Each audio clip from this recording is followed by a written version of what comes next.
SSC ও HSC 2026 batch অগ্নি প্ল্যানের পক্ষ থেকে তোমাদের স্বাগত জানাচ্ছি। আমি মোহাম্মদ ওয়ালিদ মিয়া। তোমাদের বোর্ড পরীক্ষা খুব শীঘ্রই হতে চলেছে। তো তোমরা অনেকেই এখনো পড়াশোনায় কনসেন্ট্রেশন দিতে পারতেছো না। তো যারা এখন পর্যন্ত পড়াশোনায় কনসেন্ট্রেশন দিতে পারতেছো না তাদের জন্যই আজকের এই ভিডিও। তো আমরা কিভাবে আমাদের পড়াশোনায় কনসেন্ট্রেশন দিতে পারি, এর জন্য আজকে আমি তোমাদের জন্য 5টা টিপস শেয়ার করব। এই 5টা টিপস যদি তোমরা মেনে চলো তাহলে ইনশাআল্লাহ তোমরা পড়াশোনায় কনসেন্ট্রেশন দিতে পারবা 100%, আমি গ্যারান্টি দিচ্ছি। Number 1, minimum time maximum target. এটি আমরা কিভাবে বাস্তবায়ন করতে পারি? প্রথমে আমরা ঘড়ির সময় দেখে দেখে 30 মিনিটের টাইম বিরতি ধরে নেব।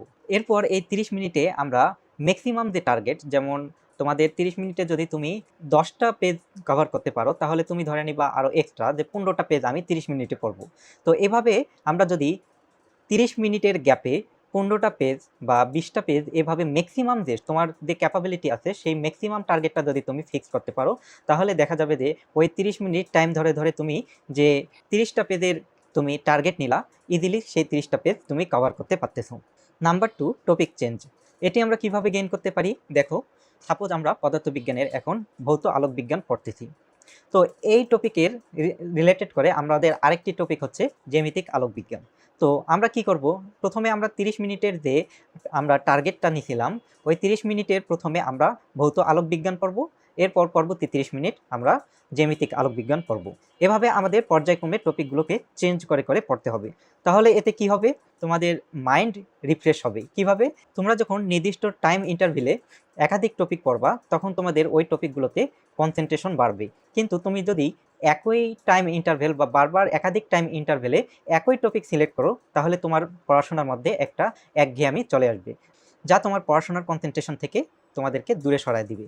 তো আমরা কি করব, আমরা প্রথম টাইম ইন্টারভেলে যে টপিকটি পড়ব পরবর্তী টাইম ইন্টারভেলে আমরা আরেকটা টপিক সিলেক্ট করব। 3 নাম্বার টিপস হচ্ছে প্লেস চেঞ্জিং। তো এটি আমরা কিভাবে গেইন করতে পারি? তোমাদের যাদের বেলকনি আছে তারা পোর্টেবল চেয়ার টেবিল ইউজ করতে পারো, সেখানে 1 থেকে 1.5 ঘন্টা পড়লা, আবার তোমার রিডিং রুমে এসে আবার 1 থেকে 1.5 ঘন্টা পড়লা।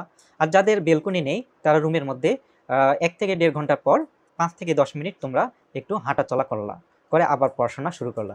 এভাবে আমরা এই টার্গেটটা গেইন করতে পারি। 4 নাম্বার টিপস, শুকনো খাবার প্লাস পানি।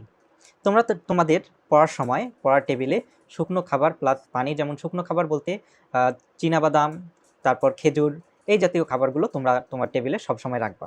যখন তোমাদের মনে হবে যে একটু টায়ার্ড বা তুমি টায়ার্ড ফিল করবা বা তোমার কনসেন্ট্রেশন ডাইভার্স হচ্ছে, তখন তুমি এই শুকনো খাবার প্লাস পানি খেয়ে নিলাম। এতে কি হবে, এতে তোমার শরীর এবং মন দুটি চাঙ্গা থাকবে। 5 নাম্বার যে টিপস সেটি হচ্ছে খোশ গল্প।